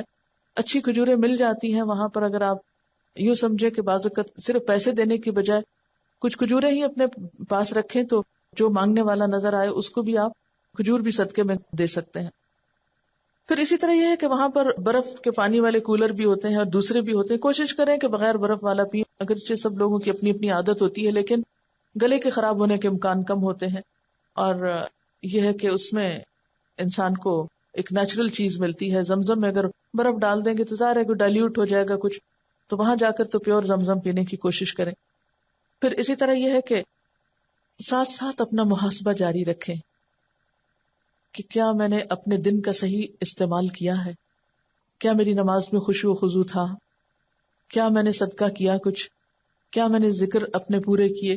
بلکہ ذکر جو جو کرنے ہیں آپ کو ان کی ایک لسٹ بنا لیں. صبح شام کی دعائیں پڑھنی ہیں, یا نمازوں کے بعد جو مسنون اذکار ہیں وہ پڑھنے ہیں, یا پھر دیگر دعائیں پڑھنی, حفاظت کی دعائیں وغیرہ پڑھنی ہیں. اگر آپ بیمار ہیں تو آیات شفا پڑھ کر خود پہ دم کریں. اہم ترین چیز یہ کہ اپنے جذبات پہ کنٹرول رکھیں. غم, غصہ, محبت, ان سارے جذبات پہ بہت کنٹرول رکھیں. بعض اوقات ایسا ہوتا ہے کہ ہمیں آیات سن رہے ہیں تلاوت کی, وہ سمجھ آ رہی ہیں تو رونا آ رہا ہے. اتنی بلند آواز میں نہ رونا شروع کر دیں کہ آدمی بھی آپ کی طرف متوجہ ہو جائے. بعض لوگ حرم جاتے ہوئے بہت روتے ہیں, آتے ہوئے بہت روتے ہیں, یعنی جب آخری وداعی طواف ہوتا ہے تو واقعی رونا بہت آتا ہے. اس میں بھی اعتدال رکھیں. ایسا نہ ہو کہ صرف رونے میں وقت گزر جائے اور دعاؤں کا وقت ہی نہ رہے. یا اسی طرح کوئی شخص آپ کو اریٹیٹ کرتا ہے تو غصہ آتا ہے, مثلا کسی نے آپ کو دھکا دیا تو انکانشیسلی کون ہی آپ پیچھے کریں گے, تو اپنے آپ کو کنٹرول کرنا سیکھیں. پھر اسی طرح یہ ہے کہ بھوک لگی ہے تو بار بار ہائے بھوک لگی ہے اور ابھی تک کھانے کا موقع نہیں آیا, اور یہ باتیں بھی بار بار نہ کریں. پیاس لگی تو ہائے بہت ہی پیاس لگ رہی ہے, نہیں بس پانی پی لیں. یہ بار بار تذکرہ کرنے کی کیا ضرورت ہے؟ یعنی لغو اور بیکار قسم کی باتوں سے حد البسا بچیں. پھر اس کے بعد یہ ہے کہ آپ کو ہو سکتا ہے کہ مدینہ جانے کا موقع ملے اور یہ حج سے پہلے ہو. ہجرت سے پہلے مدینہ کا نام یثرب تھا, بعد میں مدینہ طیبہ کے نام سے یہ مشہور ہوا. مکہ سے 260 میل کے فاصلے پہ ہے اور آبادی کے اعتبار سے پھر یہ دوسرے نمبر پہ ہے. اسے دار الہجرت بھی کہا جاتا ہے کیونکہ ہجرت کے بعد یہ گھر بنا تھا نبی صلی اللہ علیہ وسلم اور صحابہ کرام کا. نبی صلی اللہ علیہ وسلم نے فرمایا, اے اللہ, حضرت ابراہیم تیرے خلیل اور نبی تھے, ان کی زبان پر تو نے مکہ کو حرم قرار دیا. اے اللہ, میں تیرا بندہ اور پیغمبر ہوں, میں مدینہ کے دونوں کناروں کے درمیان تک حرم قرار دیتا ہوں. یعنی جس طرح مکہ کا حرم ہے اسی طرح مدینہ بھی حرم ہے. آپ نے فرمایا المدینہ تو حرم, مدینہ حرم ہے, اور مدینہ کا حرم جبل عیر سے جبل سور تک ہے, نہ اس کا درخت کاٹا جائے نہ اس میں کوئی بدعت کی جائے. جو مدینہ میں بدعت ایجاد کرے گا اس پر اللہ کی اور فرشتوں کی لعنت ہے. آپ نے فرمایا مدینہ برے آدمیوں کو اس طرح نکال دیتا ہے جیسے بھٹی لوہے کا میل دور کرتی ہے. یعنی ان کا یا تو وہاں دل نہیں لگتا یا پھر یہ وہ رہ نہیں سکتے. آپ نے فرمایا اگر لوگ سمجھے تو مدینہ ان کے لیے بہتر ہے. ہوتا یہ کہ جب ہم مکہ جاتے ہیں تو ہمارا شوق ہوتا ہے کہ زیادہ وہاں رہیں, اور الحمدللہ ہونا بھی چاہیے, لیکن مکہ کی محبت میں مدینہ کی محبت کو ختم نہ کر دے, یا مدینہ کی محبت میں مکہ کی محبت کم نہ کر دے. یعنی دونوں میں اعتدال بہت ضروری. بہت سے لوگ ان دو شہروں کو ہر وقت کمپیئر کرتے رہتے ہیں, مدینہ میں یہ تھا مکہ میں یہ نہیں تھا, مکہ میں یہ تھا اور مدینہ میں یہ نہیں تھا. اس طرح کی گفتگو کا بھی اتنا فائدہ نہیں. یہ ہے کہ دونوں شہروں کا اپنا مزاج ہے, اپنی جگہ, اپنی رحمت, برکت اور فضیلت ہے. دونوں کو ڈیو رسپیکٹ اور محبت دیں, دونوں میں پہنچ کر وقت کی قدر کریں اور ان جگہوں کا ادب اور احترام کریں. آپ صلی اللہ علیہ وسلم نے فرمایا ایمان مدینہ میں سمٹ کر ایسے آ جائے گا جیسے سانپ سمٹ کر اپنے بل میں آ جاتا ہے. یعنی آخری وقت میں دنیا میں جب ہر طرف بے ایمانی ہو جائے گی اور دین ختم ہو جائے گا تو ایمان اور دین سمٹ کر واپس وہیں لوٹ جائے گا. آپ صلی اللہ علیہ وسلم نے فرمایا مدینہ اسلام کا قبہ ہے, ایمان کا گھر ہے, ہجرت کا مقام ہے, حلال و حرام کے معلوم ہونے کا ٹھکانہ ہے.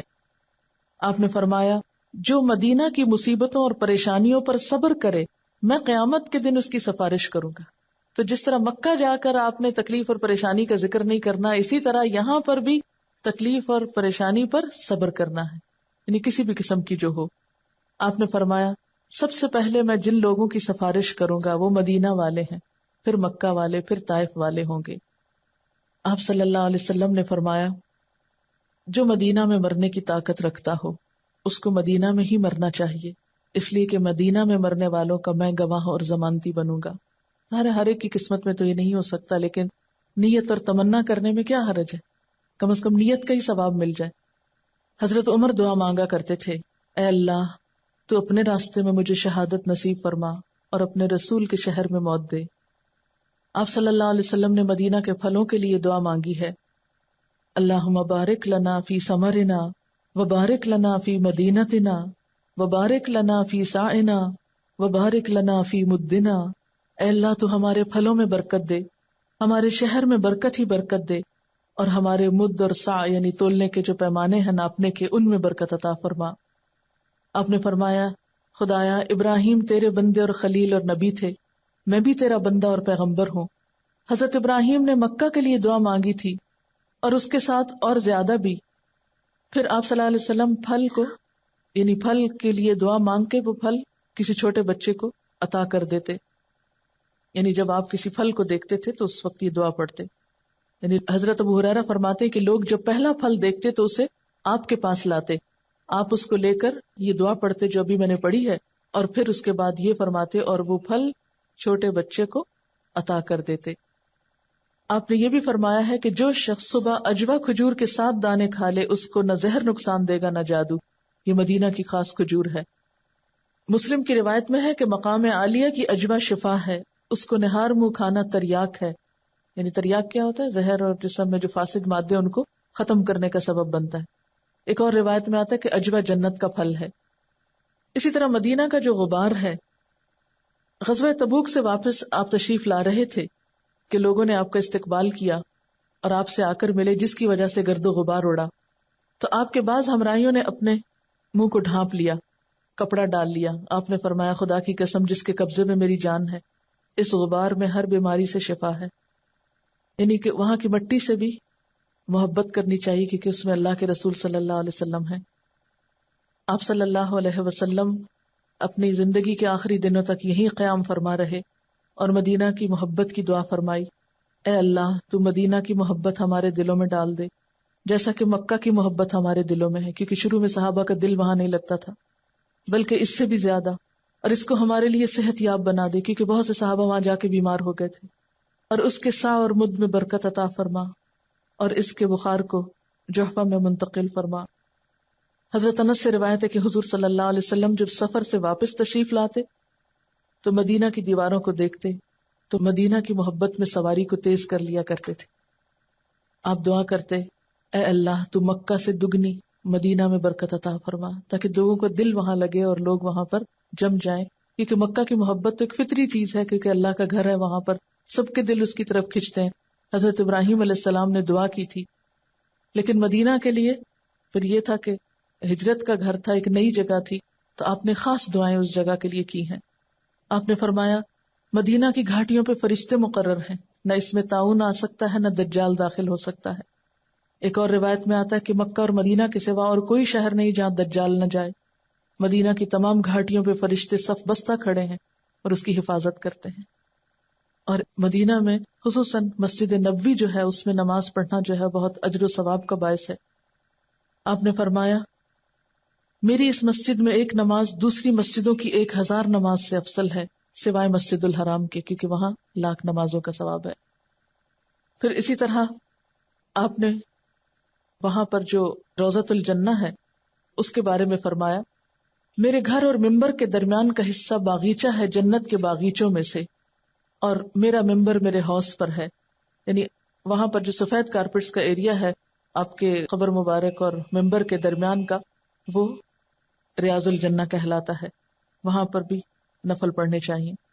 پھر اسی طرح مسجد نبوی کے علاوہ مسجد قباء کا سفر کرنا چاہیے، کیونکہ آپ وہاں تشریف لے جایا کرتے تھے۔ آپ نے فرمایا جو پاک ہو کر اپنے گھر سے مسجد قباء میں جا کر 2 رکعت نماز پڑھے تو اس کو عمرے کے برابر ثواب ملتا ہے، اس لیے خصوصی طور پر اس کی زیارت کرنی چاہیے۔ اسی طرح جب نبی صلی اللہ علیہ وسلم کے روضہ مبارک پر جانے کا موقع ملے تو کوئی شور، کوئی ہنگامہ، کوئی بے ادبی، کوئی کسی کو اذیت نہیں دینی چاہیے۔ بہت احترام کا مقام ہے، بہت ہی خاموشی اور یکسوئی کے ساتھ درود شریف کثرت سے پڑھنا چاہیے. بہت سے لوگ وہاں بیٹھ کر بھی گپ شپ میں، سلام دعا، میل ملاقاتوں میں یہ مل گیا، وہ آ گیا، اس کو بلا رہے ہیں، اس کو دھکیل رہے ہیں، یا دوسروں کو کراس کر کر کے آگے جا رہے ہیں. ان ساری چیزوں سے پرہیز کرنا چاہیے، اپنے قدم سمیٹ کے جانا چاہیے ڈرتے ہوئے اور ادب احترام کے ساتھ، کیونکہ وہاں جا کر اگر ادب احترام نہ رہا تو اعمال کی بربادی کا ڈر ہے. وہاں پر جا کر باقاعدہ درود شریف پڑھنا چاہیے، حضور صلی اللہ علیہ وسلم پر سلام بھیجنا چاہیے، پھر حضرت ابوبکر پر سلام بھیجنا چاہیے، پھر حضرت عمر رضی اللہ تعالیٰ عنہ پہ سلام بھیجنا چاہیے. جن ہستیوں کو اللہ تعالیٰ نے حضور صلی اللہ علیہ وسلم کے ساتھ ہمیشہ کے لیے رہنے کی سعادت دی، ان کو بھی اپنی دعاؤں اور درود میں اور سلام میں یاد رکھنا چاہیے. پھر اسی طرح مسجد نبوی سے کچھ فاصلے پر جنت البقیع ہے، جہاں ہزاروں صحابہ کرام کی اور نیک لوگوں کی قبریں ہیں، اور ان کے حق میں بھی حضور صلی اللہ علیہ وسلم نے دعا فرمائی تھی کہ اے اللہ تو بقیع الغرقد والوں کی مغفرت فرما دے، اور جو وہاں دفن ہو اس کی بھی خوش قسمتی کا کیا ٹھکانہ.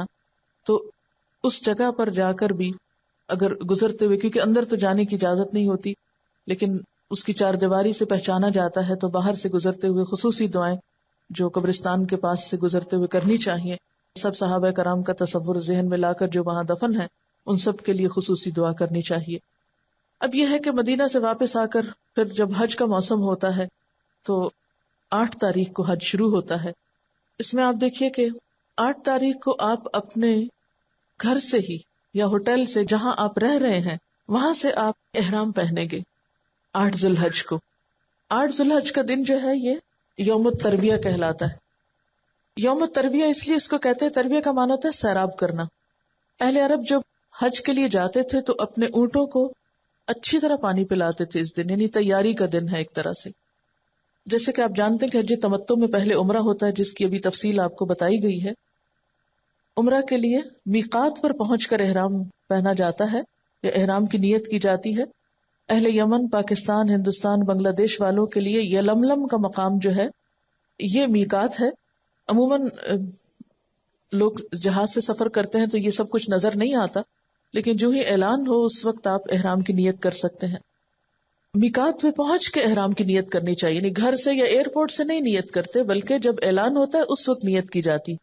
اور احرام باندھنے سے قبل جو ہے لبیک عمرہ کہہ کر آپ نیت کریں گے، کیونکہ نیت بہت ضروری ہے. ساتھ ہی پھر زور سے تلبیہ پکارنا چاہیے. یہ تلبیہ کے الفاظ ہیں لبیک اللہم لبیک، لبیک لا شریک لک لبیک، ان الحمد والنعمت لک والملک لا شریک لک. اس کا صحیح تلفظ جو ہے یہ کسی سے سیکھ لینا چاہیے تاکہ درست ادائیگی ہو تو پھر اچھی تاثیر بھی ہو. جب حرم کا علاقہ آتا ہے تو اس کے اوپر لکھا ہوتا ہے کہ اونلی مسلمز. جب اس جگہ پہ میں پہنچتی ہوں تو میں بہت زیادہ شکر ادا کرتی ہوں اللہ کا، اور شکر سے آنسو آ جاتے ہیں کہ اللہ تعالیٰ شکر ہے کہ تو نے مسلمان پیدا کیا اور ہم اس جگہ پہ جانے کے قابل ہوئے، ورنہ ڈائیورژن آتی ہے کہ نان مسلمز کا راستہ یہ ہے. تو مجھے قیامت کا نقشہ نظر آ جاتا ہے، کیونکہ حج سارا قیامت کو بھی یاد کراتا ہے. آخری سفر، یعنی دنیا میں سفر کرتے ہوئے انسان آخرت کو زیادہ بہتر طور پہ یاد کرتا ہے. جب مکہ پہنچ جاتے ہیں تو پھر آپ جب طواف کے لیے جاتے ہیں، بیت اللہ شریف کا طواف شروع کرنے سے پہلے تلبیہ بند کر دینا چاہیے. یعنی یہ احرام کی نیت سے لے کر یہاں پہنچنے تک لبیک پکارتے رہیں گے. بہت سے لوگ بھولے رہتے ہیں، اس تلبیہ کو بھولنا نہیں چاہیے. جس حج میں جتنا زیادہ یا جس عمرے میں جتنا زیادہ تلبیہ ہوگا اتنا ہی زیادہ باعث برکت ہوگا. پھر طواف کی ابتدا جو ہے وہ حجر اسود سے ہوتی ہے، اس کو چوم کر. لیکن اگر چومنے کا موقع نہ ہو تو دور سے بھی آپ صرف ایک ہاتھ سے اشارہ کر سکتے ہیں، لیکن ضروری نہیں کہ آپ اس ہاتھ کو منہ کے ساتھ لگائیں یا وہاں پر رک جائیں اور بہت دیر کے لیے، کیونکہ بہت سے لوگ یہاں پر رک جاتے ہیں اور بھیڑ کر دیتے ہیں اور آگے نہیں چلتے. بعض لوگ اس پٹی کو نیچے نہیں دیکھتے اور اس سے پہلے ہی رکے کھڑے ہوتے ہیں یا کراس کر کے رکتے ہیں. تو وہ باقاعدہ نشان ہے حجر اسود کے نیچے زمین پر، ڈارک براؤن کلر کی پٹی ہے، اسے دیکھ کر وہاں بسم اللہ اللہ اکبر کہہ کے آگے چلے جانا چاہیے. یہاں کوئی بہت لمبی چوڑی دعا نہیں ہے، کیونکہ کچھ لوگ وہاں پر لمبی لمبی دعائیں پڑھنی شروع کر دیتے ہیں، رش کر دیتے ہیں، جس سے دوسروں کو بہت اذیت اور دکم پیل ہوتی ہے. اس سے بچنا چاہیے.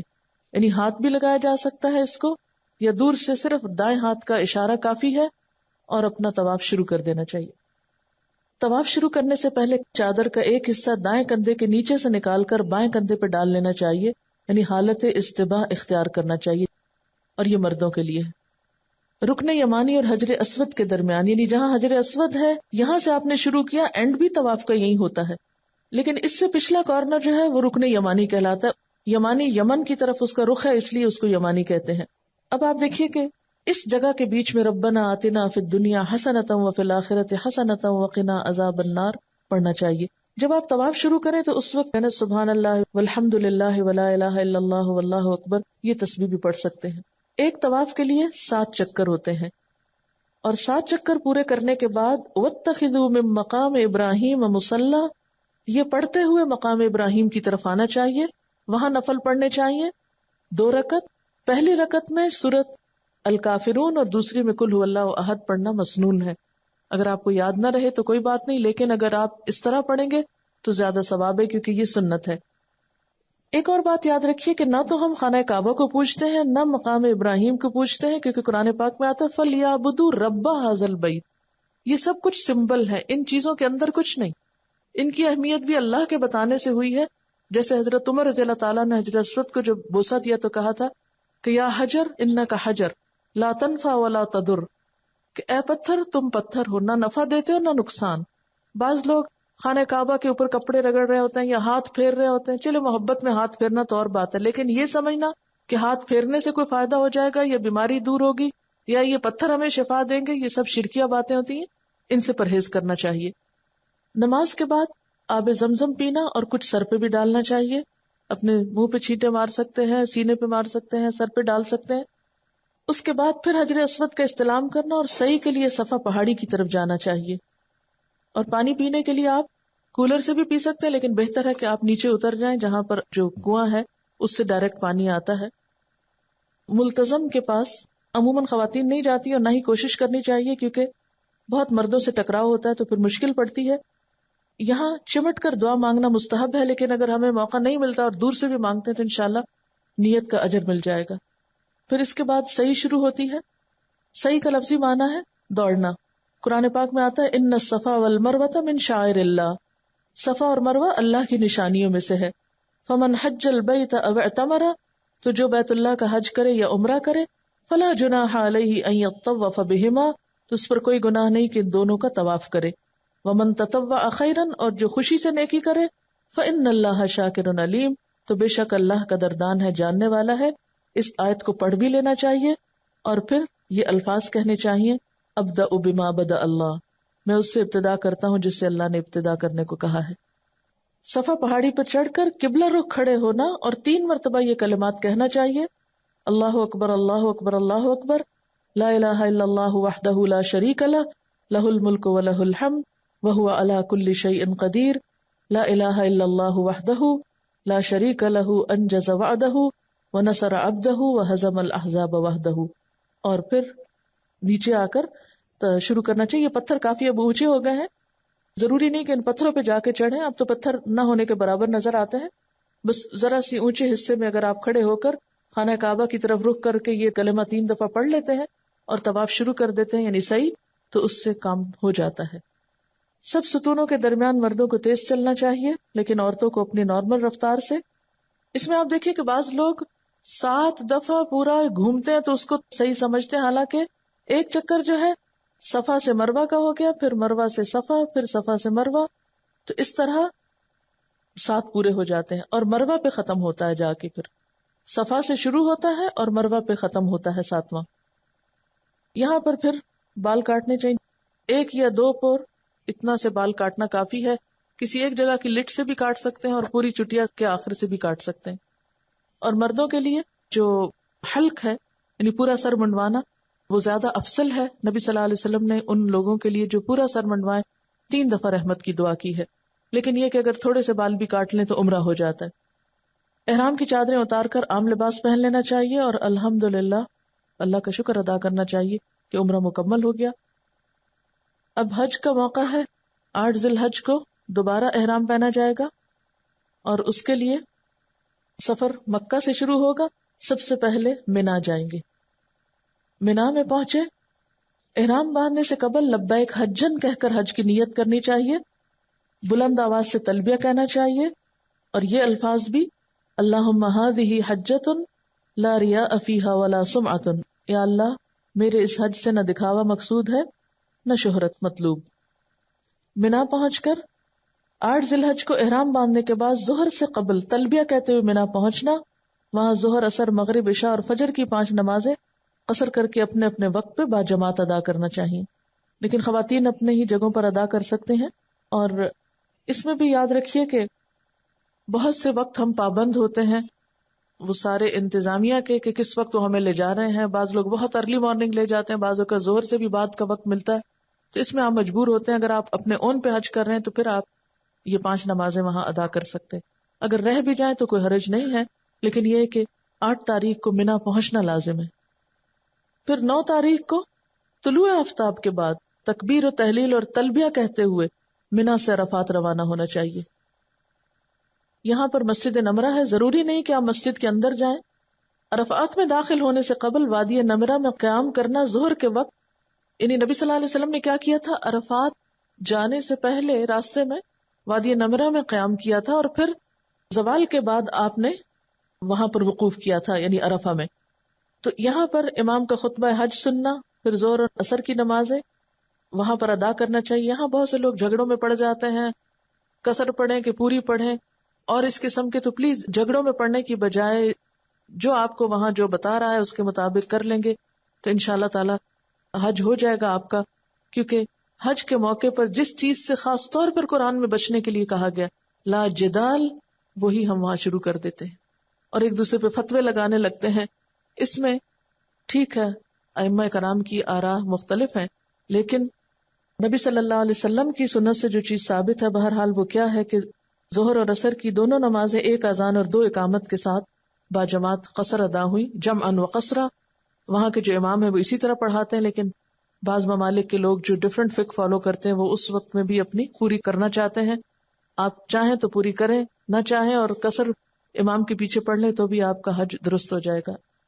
عرفات کے میدان میں سائبان کے نیچے عموماً لوگ ہوتے ہیں، دھوپ میں کھڑا ہونا ضروری نہیں، جبل نور پہ چڑھنا ضروری نہیں، لیکن چونکہ وقوف عرفات ہے تو آپ صلی اللہ علیہ وسلم نے کھڑے ہو کر دعائیں مانگی تھی، تو جتنی بھی دعاؤں کی کتابیں اور ڈائریاں اور جو آپ نے رکھا ہوا ہے، اب کافی وقت ہے آپ کے پاس، زوال آفتاب یعنی ظہر سے لے کر مغرب کے وقت تک آپ کے پاس کئی گھنٹے ہیں، خوب دعائیں مانگے، یہی حج کا اصل دن ہے، الحج عرفہ، حج کا رکن اعظم ہے۔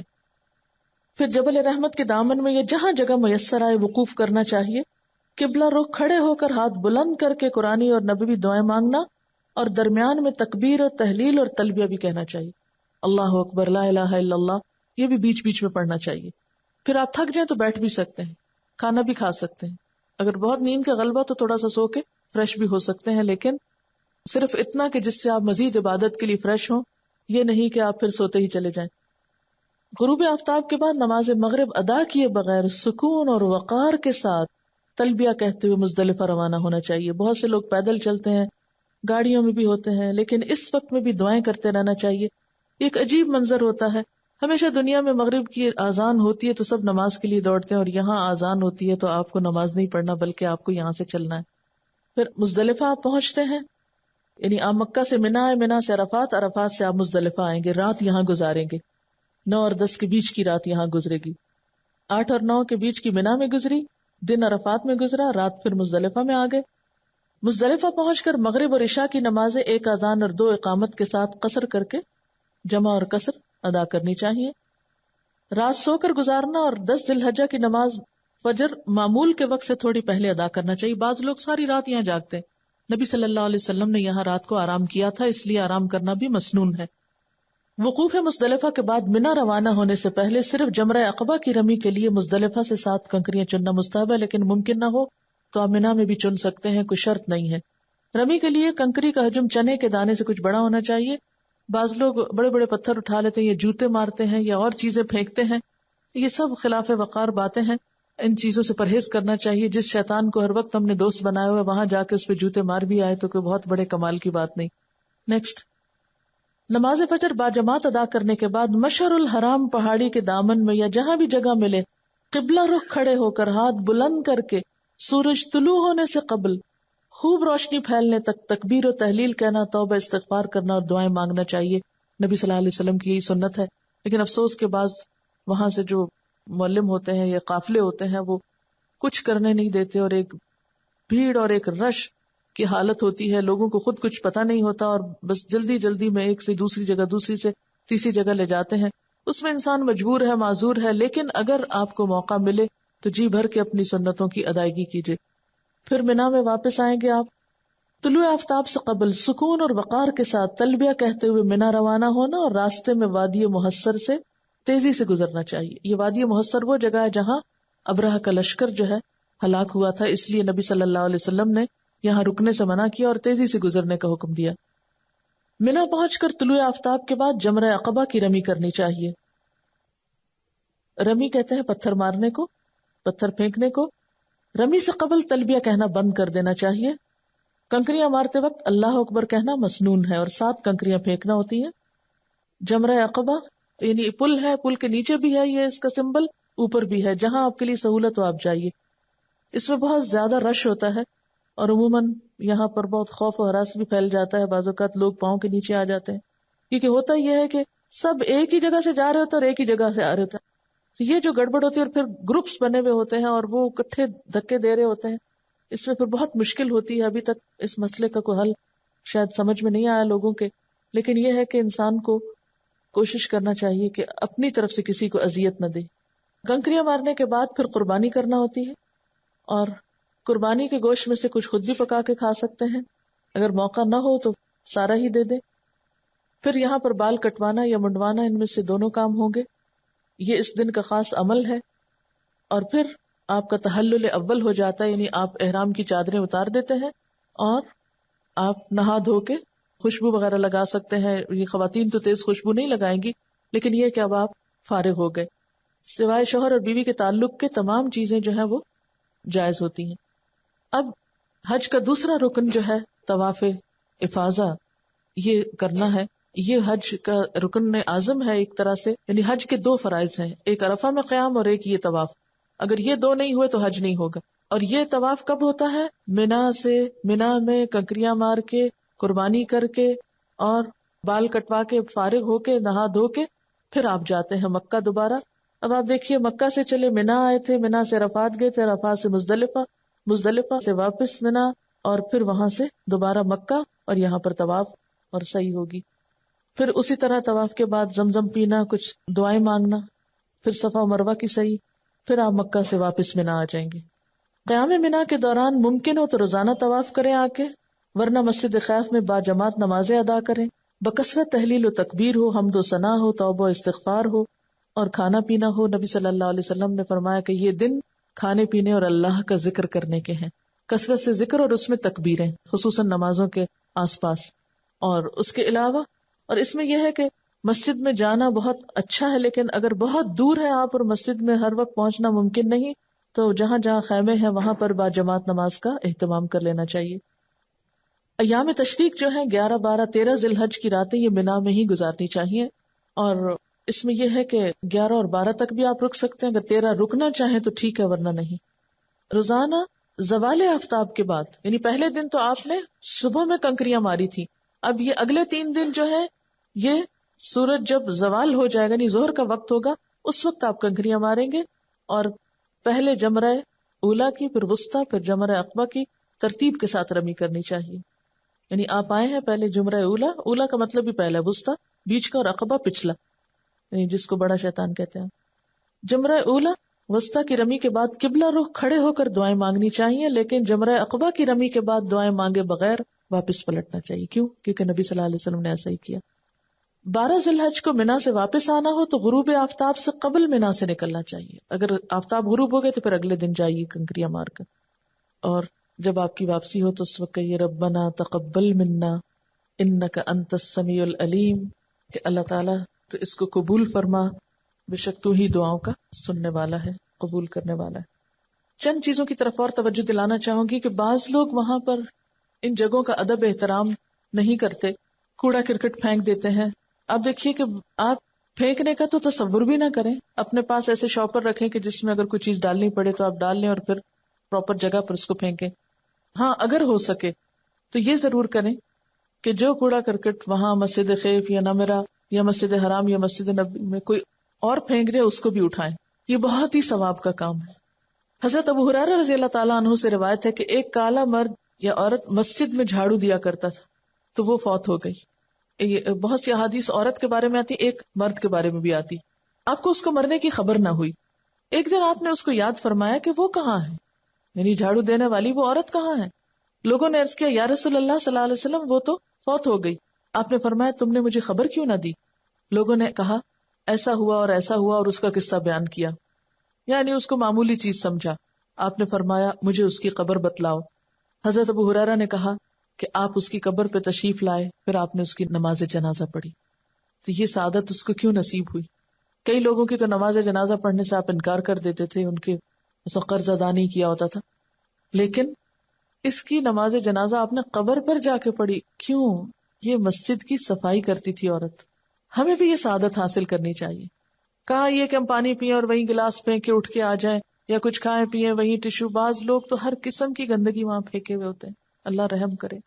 تو یعنی اس میں نفس کا بڑا تزکیہ ہوتا ہے، یعنی دوسروں کے کوڑا اٹھانے، کیونکہ اپنے گھروں میں تو ہم عام طور پر اس کا اتنا اہتمام نہیں کرتے، یا خصوصاً وہ لوگ جن کو گھروں میں بہت سی ایسی سہولتیں میسر ہیں، موقع ہی نہیں آتا ایسے کام کرنے کا. تو وہاں جا کر خصوصی طور پر اس نیکی کے کمانے کا بھی اہتمام کریں. یعنی نماز، ذکر، دعائیں یہ تو سب ٹھیک ہے اپنی جگہ، یا باقی ریچولز کی ادائیگی، لیکن کچھ اس طرف بھی توجہ. پھر اسی طرح واش رومز کو احتیاط سے استعمال کریں. جب آپ نکلے تو اس حال میں اس کو چھوڑ کر آئیں کہ دوسرا جائے تو اس کو کراہت نہ ہو. پانی بہت زیادہ کھول کر ضائع نہ کریں. پھر اسی طرح اپنے جسم اور لباس وغیرہ کی صفائی کا بھی خیال رکھیں. بعض لوگ پسینے میں اٹے ہوئے مسجد میں آ جاتے ہیں اور بہت نماز کی خشوع میں خلل ڈالتے ہیں. آپ بھلے استری نہ کریں، بھلے بہت اچھے کپڑے نہ پہنے، سادہ لباس، معمولی سمپل سا لیکن دھلا ہوا صاف لباس پہننے کی کوشش کریں. پھر اسی طرح یہ ہے کہ تھوڑا بہت تبلیغ اور تعلیم کا کام بھی کر لیں. جو لوگ آپ کے ساتھ گروپ میں ہیں ان کو کچھ سکھانے کے لیے کوئی کتاب پاس رکھیں. جو لوگ وہاں پر کہیں بھی آپ کو ملیں، کسی کو کوئی دعا سکھا دی، کسی کو کوئی مسئلہ بتا دیا، کسی کو یعنی کوشش کریں کہ کوئی ایک اچھی بات آپ کسی نہ کسی کو بتاتے رہیں. چھوٹے چھوٹے کارڈ کیسٹس تو تقسیم کر ہی سکتے ہیں، لیکن اس کے علاوہ آپ خود زبانی بھی تھوڑی تھوڑی بات بتائیں، لیکن کسی کے سر پہ سوار نہ ہو. اب ایک اہم کام جو لوگ وہاں پر جا کر کرنا ضروری سمجھتے ہیں وہ ہے شاپنگ. اس کو سب سے آخر کی لسٹ پہ رکھیے. بعض لوگ اتنا سامان جمع کر لیتے ہیں کہ کمرے میں لوگوں کے رہنے کی جگہ نہیں ہوتی، خصوصاً جو لوگ مل جل کر رہتے ہیں، اور سامان زیادہ ہو جاتا ہے، یا پھر مدینہ اٹھا کے لے جاتے ہیں پھر واپس لاتے ہیں اور ایک عذاب میں گرفتار رہتے ہیں. تو اس لیے کوشش یہ کریں کہ جب بالکل واپسی کا وقت ہو تو کچھ لوگوں کے لیے اگر آپ کو ہدیہ وغیرہ خریدنا ہو تو وہ آپ خرید سکتے ہیں، اس میں کوئی منع نہیں ہے. لیکن ہمارے ہاں عموماً رواج کیا ہے؟ جائے نماز، تسبیح. اب ہر شخص واپس آنے والا جائے نماز دے رہا ہے، تسبیح دے رہا ہے. اب کیا ہوتا ہے کہ کوئی کتنی جائے نمازوں پہ نماز پڑھے گا اور کوئی کتنی تسبیحیں پڑھے گا. تو صرف جائے نماز اور تسبیح کو ایک ریچول سمجھ کے مت خریدیں، اس کے علاوہ بھی آپ کچھ چیزیں لے سکتے ہیں. مثلا اچھی تلاوت کی کیسٹس لائیں، وہ لوگوں کو دیں وہاں سے لا کر. عموماً ہم کتابوں کی دکان پہ تو جاتے ہی نہیں نا، وہاں کی شاپنگ کرتے ہیں. اسی طرح آپ کھجور لا سکتے ہیں، زمزم تو خیر لانا ہی ہوتا ہے. اسی طرح یہ ہے کہ آپ ایسی چیزیں خریدنے کی کوشش کریں کہ جو دوسرے استعمال کریں اور آپ کو ثواب اور فائدہ بھی پہنچے.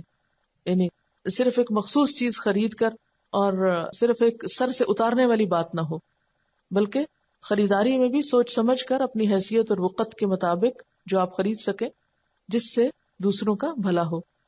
پھر اسی طرح یہ ہے کہ ضروری نہیں کہ وہاں سے ہی خرید کر آپ دیں. مثلا اگر آپ واپس آتے ہیں اور آپ کے مہمان آپ کے پاس آ رہے ہیں تو اس موقع پر آپ کچھ بھی دے سکتے ہیں. یعنی یہاں سے بھی آپ کوئی اچھی کتابیں، اچھی کیسٹس، اچھی چیزیں لے کر آپ لوگوں کو، آنے والے مہمانوں کو دے سکتے ہیں. یا اسی طرح یہ ہے کہ جیسے خوشبو کا ہدیہ ہے تو وہ مہنگا ضرور ہوتا ہے، لیکن نبی صلی اللہ علیہ وسلم خوشبو کے ہدیے کو کبھی رد نہیں کیا کرتے تھے. اس کو بھی آپ خرید سکتے ہیں. جتنے میں ایک جانماز آتی ہے اتنے میں خوشبو بھی آ سکتی ہے. جانماز کا اٹھانا بھی ایک مسئلہ ہے، خوشبو کا اٹھانا آسان ہے. تو اب ہوتا یہ کہ خوشبو عموماً چھوٹی سی چیز میں ہوتی ہے، جب دیتے ہیں تو یوں لگتا ہے کچھ ہی نہیں دے رہے. تو لوگ عموماً بلک کو بڑا پسند کرتے ہیں، حالانکہ ہر لحاظ سے مصیبت ہوتا ہے بلک، دنیا کے بوجھ اٹھانا. تو اس میں آپ کو اگر محسوس ہو کہ ہاں جی یہ بہت چھوٹی چیز آپ کو دینے میں وہ آ رہا ہے، تو آپ یہاں سے کوئی ساتھ کتاب لے لیں، کوئی چیز لے لیں، اس کے ساتھ خوشبو رکھ کے آپ دے دیں. پیسے کا صحیح استعمال اور درست جگہ پر، تاکہ وہ محض لوگوں کے اسٹور ہی بھرنے یا لوگوں کی چیزوں میں اضافے کا سبب نہ بنے. اور پھر اس میں عام طور پر کیا ہوتا ہے کہ جن کے پاس ہوتا ہے انہی کو ہم دوبارہ تحفے بھی دیتے ہیں، جن کے پاس نہیں ہوتا ان رشتہ داروں کو ہم یاد نہیں رکھتے کہ انہوں نے جاتے ہوئے ہمیں کون سا سوٹ دیا تھا حج پہ، تو ہم ان کو کیوں واپس کریں. یعنی مجھے سمجھ نہیں آتا کہ ہماری ساری عبادتیں اور سارے سفر جو ہے وہ محض لین دین کا ایک حصہ بن کے رہ گئے. تو اس میں دے کر احسان نہ جتائیں اور لینے کی توقع نہ رکھیں اور کسی کے تحفے کا انتظار نہ کریں. کیونکہ یہ جو اشراف نفس ہوتا ہے نا، اشراف نفس یہ کہ توقع رکھنا فلاں رشتہ دار حج سے آئے گا تو دیکھیں کیا لاتا ہے، یا یہ کہ وہ لایا ہے تو کیا لایا، کھول کے دیکھنا، منہ بنانا اور ناپسند کرنا، یہ ساری چیزیں گھٹیا حرکات ہیں، ان سے بچنا چاہیے. لوگوں کو دعاؤں سے رخصت کریں، خوش دلی سے استقبال کریں، وہ کچھ لائیں آپ کے لیے نہ لائیں اس کا انتظار نہ کریں، کسی کو دے کر واپس لینے کا انتظار نہ کریں. یہ سب کام اگر فی سبیل اللہ ہوگا تو آپ دیکھیں گے کہ آپ کی روح کو اتنی سچی خوشی نصیب ہوگی جو اس مادی چیزوں کی تبدیلی میں اور لین دین سے حاصل نہیں ہو سکتی. اور آخری چیز یہ ہے کہ اپنے حج یا عمرے کو حفاظت کرنا بھی سیکھیں. یعنی حج اور عمرے کی حفاظت بھی ضروری ہے. جو بخشش کے سامان وہاں سے ملے، جو تہجد کی مثلاً عادت پڑی، یا قرآن کی تلاوت کی، یا ذکر اذکار کی، یا اچھی روٹین کی، یا اچھی صاف ستھری غذا کھانے کی، یعنی ایک غذائی عادات کو درست کرنے کی، تو ان چیزوں کو واپس آ کر بھی اپنی روٹین میں لائیں. اور جس چیز سے پرہیز کرنا ہے وہ نیکیوں کا چرچا کرنے سے، کیونکہ نیکیوں کا چرچا کرنے سے نیکیاں ضائع ہو جاتی ہیں. تو یہ نہ کہیں کہ میں تو اتنے طواف کی، کئی لوگ گن کے طواف بتاتے ہیں، حیرت ہوتی. اس کا ذکر نہ کرے، کوئی پوچھے بھی کہ بس جو اللہ نے توفیق دی، الحمدللہ جو نصیب میں ہوا کر لیا. یعنی ایسے سوالوں کو بھی ٹالیں کہ جس سے آپ کی نیکیوں کے بہت سے راز کھلیں. پھر اسی طرح یہ ہے کہ وہاں پر جو تکلیفیں پیش آئیں، چاہے امیگریشن سے، چاہے وہاں کی حرم کی انتظامیہ سے، یا کسی، ان کا بہت زیادہ تبصرہ اور تذکرہ اور چرچا نہ کریں. یہ مشکل ہوئی، یہ تکلیف ہوئی، بس الحمدللہ اللہ قبول کرے، جو بھی ہوا اللہ تعالیٰ اپنی رحمت سے ہمارے گناہوں کی بخشش کا ذریعہ بنا دے.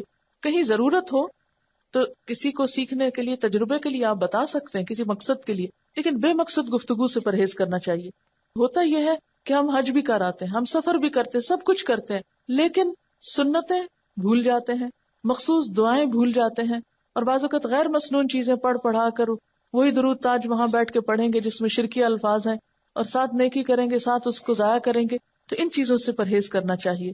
یاد رکھیں حج کا سفر شوق کا سفر ہے، محبت کا سفر ہے، عبادت کا سفر ہے، اطاعت کا سفر ہے، جنون کا سفر ہے، دیوانگی کا سفر ہے. یہ سفر دوسرے سفروں سے بہت مختلف ہے، اس لیے اسے عام سفر نہ سمجھیں.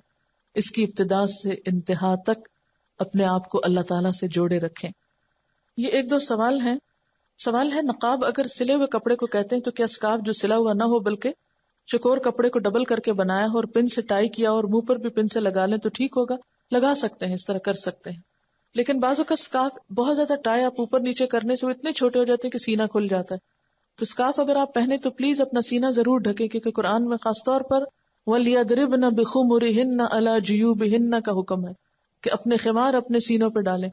تو بعض خواتین چلی جا رہی ہوتی ہیں ہاتھ چھڑکاتے اور سینہ سارا کھلا، اور تو عام طور پر بھی یہ چیز ٹھیک نہیں، لیکن حج کے سفر میں یا عمرے کے سفر میں یہ چیزیں جو ہیں وہ اجر و ثواب کو ضائع کرنے کا باعث بنتی ہیں.